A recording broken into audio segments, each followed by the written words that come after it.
அன்பானவர்களே, இன்று ஒரு செய்தியை பார்த்ததும் நம்முடைய மனசு மிகவும் வேதனைப்படுகிறது. நேபாளில் ஏற்பட்ட இந்த பயங்கரமான வெள்ளத்தால் பல குடும்பங்கள் தங்கள் அன்பானவர்களை இழந்திருக்கிறார்கள். பலர் இன்னும் காணாமல் போயிருக்கிறார்கள். ஒரு சில நிமிடங்களில் ஒரு குடும்பத்தின் வாழ்க்கையே மாறி போயிருக்கிறது.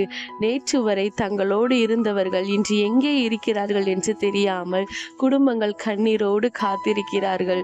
இது போன்ற நேரத்தில் நாம் அவர்களை பற்றி பேசுவதோடு மட்டும் நின்று விடாமல் அவர்களுக்காக ஒரு நிமிடம் ஜெபிப்போம். கர்த்தாவே, அந்த மக்களை நீர் காப்பாற்றும். இப்பொழுது மீட்பு பணி நடைபெற்று வருகின்றன.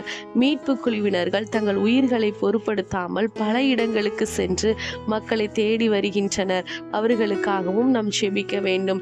ஒருவேளை இந்த வீடியோவை பார்க்கிற உங்களுக்கு உங்கள் வாழ்க்கையில் ஒரு பெரிய பிரச்சனை இருக்கலாம். என்னுடைய பிரச்சனை யாருக்கும் தெரியாது, என்னுடைய கண்ணீர் யாரும் புரிந்து கொள்ளவில்லை என்று நீங்கள் நினைத்து கொண்டிருக்கலாம். ஆனால் இன்று ஒரு விஷயத்தை மட்டும் நினைவில் வைத்துக் கொள்ளுங்கள். நம்முடைய கண்ணீரை தேவன் பார்க்கிறார். வேதாகமத்தில் ஏசாயா 43:2 நீ தண்ணீர்களை கடக்கும் போது நான் உன்னோடு இருப்பேன் என்று தேவன் சொல்லுகிறார். இந்த வார்த்தை நேபாளில் பாதிக்கப்பட்ட மக்களுக்கும் இப்பொழுது கஷ்டத்தில் இருக்கிற ஒவ்வொருவருக்கும் ஆறுதலாக இருக்கட்டும். நம் எல்லா கேள்விகளுக்கும் பதில் சொல்ல முடியாது. ஏன் இப்படி சம்பவம் நடந்ததென்று நமக்கு தெரியாமல் இருக்கலாம்.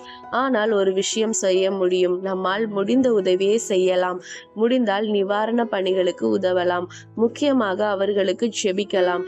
இன்னும் காணாமல் போனவர்கள் பாதுகாப்பாக கிடைக்க வேண்டும். காயமடைந்தவர்கள் குணமடைய வேண்டும். வீடுகளை இழந்தவர்களுக்கு மீண்டும் வாழ்க்கை கிடைக்க வேண்டும். குடும்பங்களை இழந்தவர்களுக்கு தேவன் ஆறுதல் கொடுக்க வேண்டும். மீட்பு பணியில் இருக்கிற ஒவ்வொருவருக்கும் தேவன் ஞானமும் பலமும் கொடுக்க வேண்டும். அன்பானவர்களே, இன்று நாம் ஒரு சிறிய ஜெபம் செய்வோம்.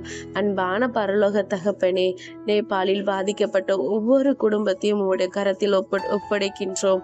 தங்கள் அன்பானவர்களை இழந்து கண்ணீரோடு இருக்கிறவர்களுக்கு ஆறுதல் கொடுங்க. இன்னும் காணாமல் போனவர்கள் உயிரோடு பாதுகாப்பாக கிடைக்க கிருபை செய்யுங்க. மீட்பு பணியில் இருக்கும் அனைவரையும் பாதுகாத்து கொள்ளுங்க. காயமடைந்தவர்களை குணமாக்குங்க. இந்த துயரத்தில் நடுவிலும் மக்களுக்கு நம்பிக்கை கொடுங்க. இயேசுவின் நாமத்தில் கேட்கிறேன், ஆமேன். இந்த வீடியோவை பார்க்கிற நீங்கள் நேபாளில் பாதிக்கப்பட்ட மக்களுக்காக ஒரு சிறிய கமெண்ட் போடுங்க. நம்முடைய ஒவ்வொரு ஜெபமும் ஒருவருக்கு நம்பிக்கையாக இருக்கலாம். ஆமேன்.